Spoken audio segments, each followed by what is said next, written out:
todas, mi nombre es Elvio Martínez del programa Un Yegreño en Buenos Aires, que emitimos semanalmente los días viernes de 18 a 20 horas en una prestigiosa radio de la zona de La Matanza. Por motivo de que hubo pequeños cortes de luz, no pudimos pasar bien. Justamente yo quiero rendir un homenaje, dos homenajes en una palabra, a las mujeres paraguayas residentas, las mujeres paraguayas que se han portado una maravilla con sus seres queridos, que ha ayudado a sus seres queridos durante la guerra de la Triple Alianza, de esa guerra prácticamente, como dice mucha gente inteligente, absurda guerra, que fue creada por el Imperio Británico.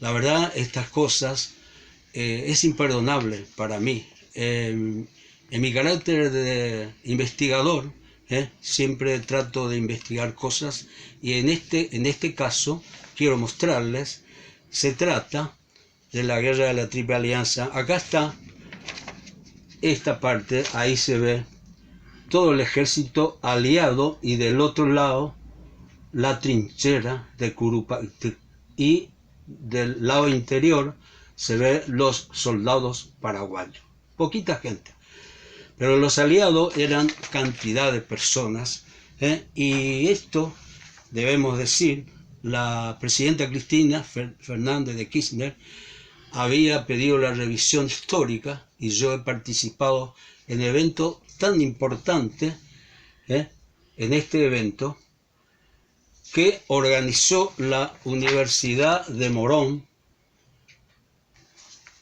y en eso, en culminación, nos dieron pergaminos como esto. Entonces, en mi carácter de persona que le gusta decir las cosas como es, ahí estuvimos muchísimos historiadores del Paraguay, de Brasil, de la Argentina y del Uruguay.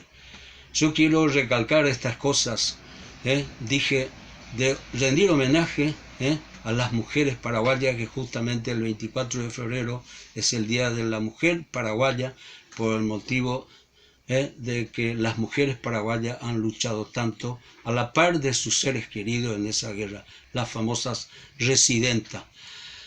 Y ahora vamos a Costañú, a nuestros mártires de Acostañú, de la batalla sangrienta, una batalla sangrienta creada por el Imperio Británico.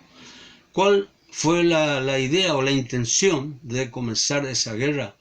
Inglaterra era el primer productor de telas en el mundo, y quien le vendía algodón era el sur de Norteamérica, pero a su vez el norte de Norteamérica también producía telas, y en un momento le dice al sur: no le venda más algodón a Inglaterra. Entonces Inglaterra se desespera y dice: bueno, vamos a buscar quién produce algodón. Bueno, encuentra que Paraguay producía algodón en gran cantidad y en una zona de África. Entonces, bueno, dice: ¿cómo entramos al gobierno paraguayo, que es un gobierno proteccionista? Se refería al doctor Francia, que fue el primer presidente constitucional del Paraguay, que había enriquecido de una manera extraordinaria al Paraguay. Cuando él estaba de presidente, estuvo 26 años en su mandato y enriqueció de una manera extraordinaria al Paraguay, empezando con una estancia,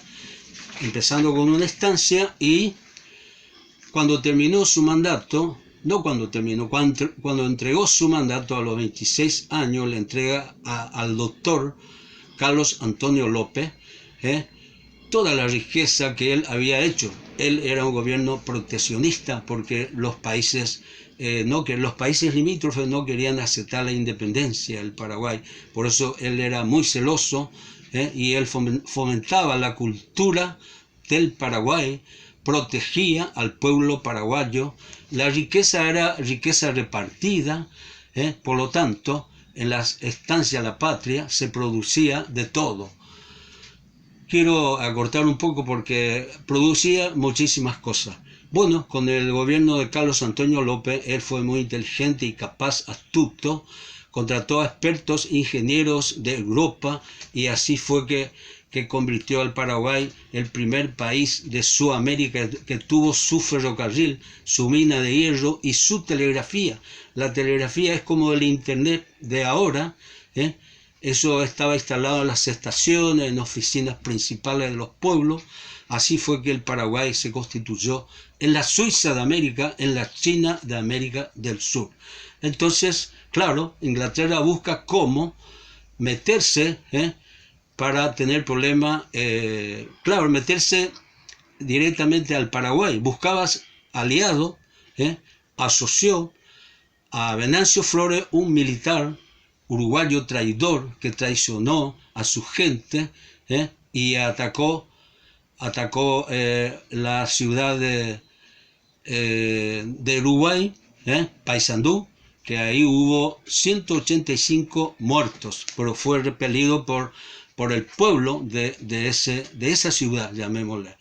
Claro, el gobierno Bernardo Berro del Partido Blanco era atacado y él estaba en el gobierno. Entonces, bueno, estaba inquieto. Venancio Flores, militar traidor uruguayo, vuelve a la Argentina y entonces Inglaterra busca la manera de someterlo al Brasil, a Pedro II, monarca portugués que manejaba Brasil, que atacara con los esclavos, porque Brasil atacaba con esclavos a los países, que se metiera en Uruguay. Pero había sido que no era tanto eso la meta de ocupar Uruguay, perdón. No, la idea era de crear la Triple Alianza, porque eso ya estaba fomentado, ya estaba diseñado, porque ellos dijeron Paraguay es el país más rico de América del Sur, por lo tanto tiene que pagar esta guerra. Entonces buscaron de la manera de someterle al pueblo paraguayo a esa guerra. Pero Berro pide ayuda a Paraguay y Francisco Solano López era general y le pide permiso a su padre, le dice voy a hablar con Bartolomé Mitre, el argentino, a pedirle permiso de cruzar la frontera argentina para poder defender a los uruguayos, pero no le permitió. Entonces él atacó por el Mato Grosso, que correspondía a gran parte también el Mato Grosso al Paraguay. Entonces entró por ese lado y bueno, cuando llegó a la zona de Uruguay hubo mucha muerte de ambos lados y entonces, claro, ahí se gestó la Triple Alianza.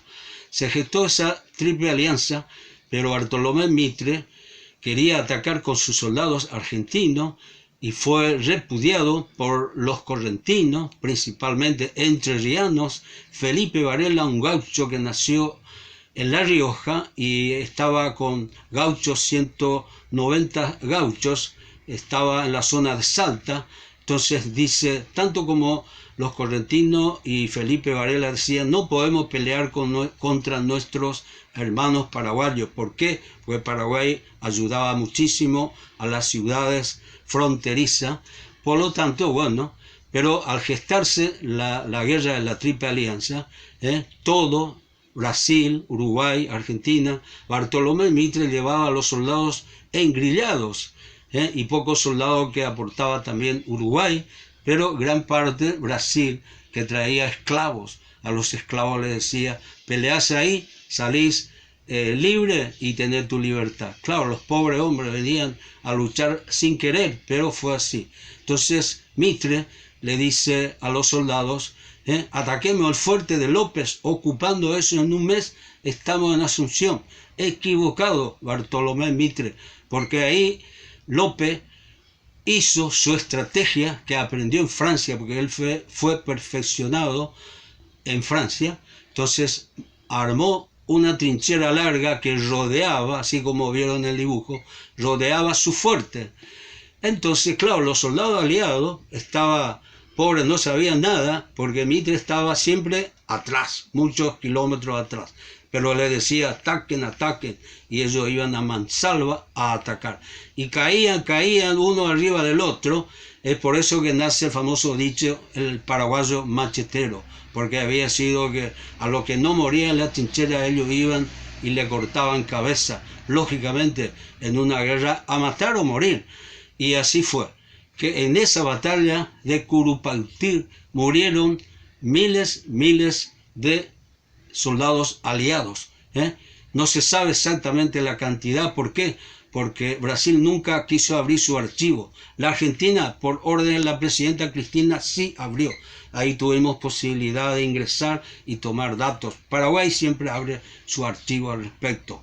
Entonces, bueno, no se sabe la cantidad de soldados que murieron los aliados, y por parte del Paraguay murieron solamente 92 personas. Y se dice, la pucha, eso es una incógnita.